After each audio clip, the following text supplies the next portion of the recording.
lived in Toronto for about 4 years. We had it was a beautiful luxury condo on the lake, and everyone thought we had the best life going. But we were really unhappy, and looking back, we were unfulfilled. Well, condo life for me was a little bit difficult because we wanted to be closer to nature. We wanted to have more of just a real connection with, you know, the earth around us.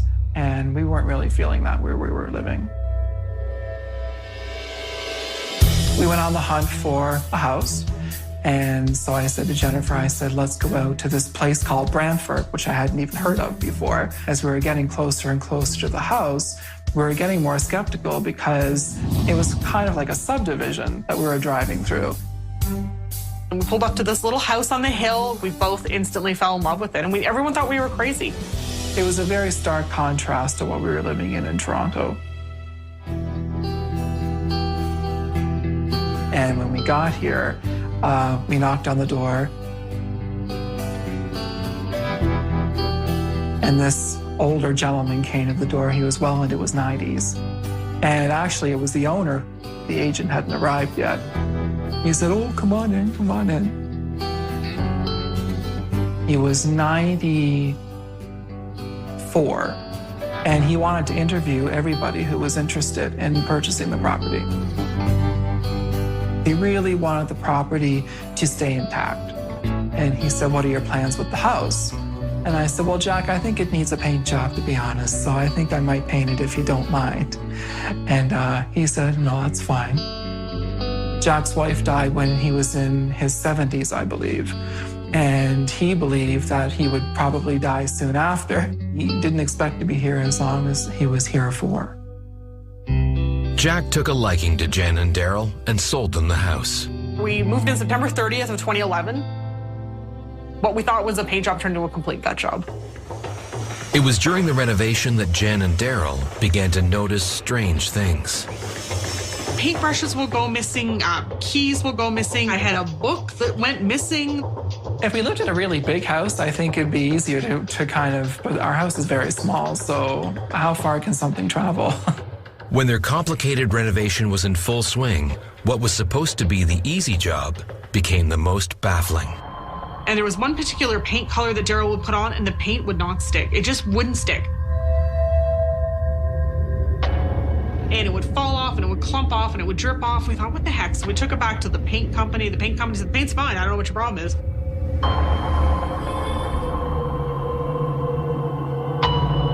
So Daryl thought, well, maybe, he just thought, you know, something came in his head, let's try a different color. Got the same paint in a different color, put it on, it went on perfectly. So we joke about the fact that Jack's wife was like, I'm not having that color paint in my house. Although happy to joke about it, the couple were skeptical that anything otherworldly was actually happening in their home.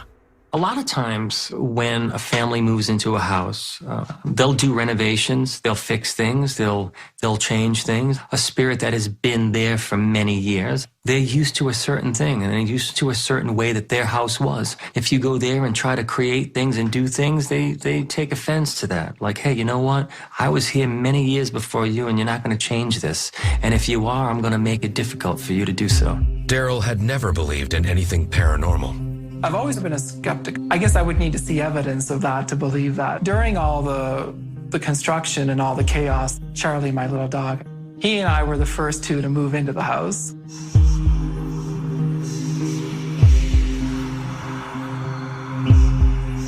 There are times where he'll just, for example, he'll be in the living room and he'll look out into the kitchen and he'll just stare and stare and stare and stare, and you're thinking, you're not staring at food, you're not staring at water, you're just kind of staring into the room and you're thinking, why are you doing that?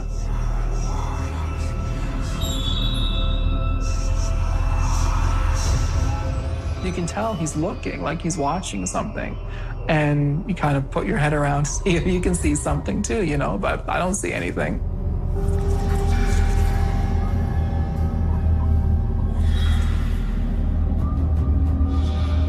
See something, because I don't think he would stand and just stare for so long at nothing. So that's kind of strange, yeah. But it was Jen's experiences that would truly turn a skeptic into a believer. It just smelled like baking. Like I'd wake up and Daryl doesn't cook or bake. I'd sort of smell the air and I'm like, oh, someone's been baking, like vanilla, that very distinct smell of vanilla. And sometimes a very distinct smell of like apple pie. I was like, oh, it smells so good. And there would be nothing there. There was nothing that could have made that smell. You just sort of shake your head and go, okay, and I was still adjusting to living to the country. And I heard the covers, and again, at first I thought it was mice or, whatever, because the house was being renovated.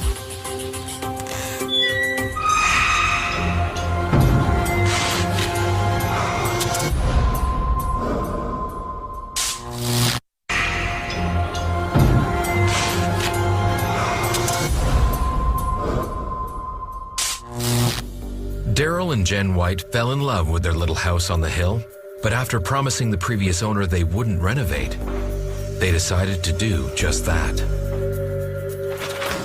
I heard the covers, and again, at first I thought it was mice or, whatever, because the house was being renovated.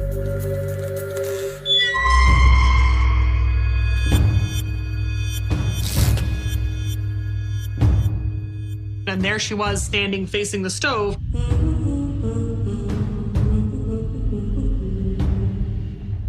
I wanted to authenticate my experiences and make sure that it wasn't, all in my head. But I just knew when I said, I saw this woman in my house, that I thought, oh my God, they think I'm gonna crazy, or they're gonna go, oh my God, these crazy city people have had, too much country air. And when I reached out to the neighbors, they said, oh yeah, I think I've got a ghost in the house, and I described her. Oh, that's Jack's wife. And they said, you described her a T, and then someone took out the photo album. I'm like, okay. That was Jack's wife. That was the woman. I recognized her, like that's what she looked like. Found out that Jack's wife, quite tragically, had a stroke or an aneurysm one night.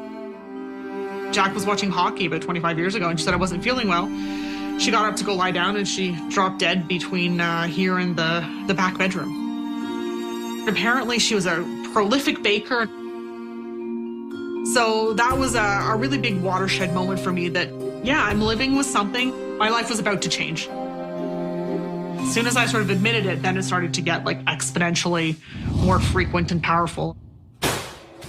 The cupboard doors would slam and I would be in bed and I'd be like, Daryl, like knock it off. And he'd be like, I'm not anywhere near them.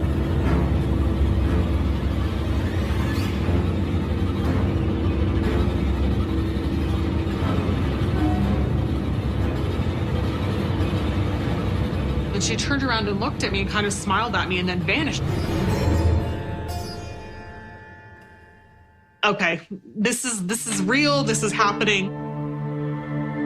The neighbor, Janet, had let me know Jack had passed. And then it was about 2 days later when the kids had called and said, would we be okay with him being scattered out back?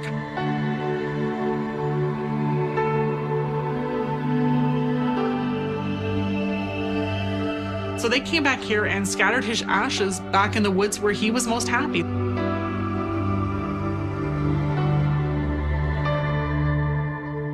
With Jack's death, a new wave of paranormal events started. When we'd moved in, they'd cleaned pretty much everything out, but there was this one chair that was down in the basement. The neighbors had said to me, oh, that was Jack's chair. It was this wooden chair that he always sat on outside and watched the world go by. And so I thought, well, it's ugly. So I tossed it in the garage and thought, okay, next garbage day, I'll get rid of it. And it would reappear in the house. Like we would find it in the basement, or it would go back to where he used to sit. And I'd say to Daryl, why is that chair out in the middle of the backyard? He's like, I didn't put it there. Jen found that once she opened her mind to the paranormal, her experiences became more powerful. I went for a walk and I took the dog, and the dog started barking his head off.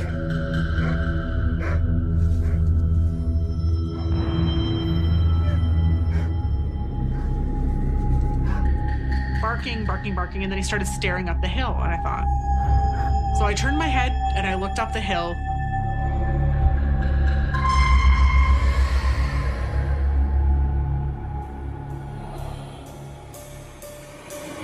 And there, standing there, I'll never forget it because I can still see his eyes, was Jack. So I said to him, I said, hey, Jack, I'm so glad that all is good, and I promise you we're taking great care of the house.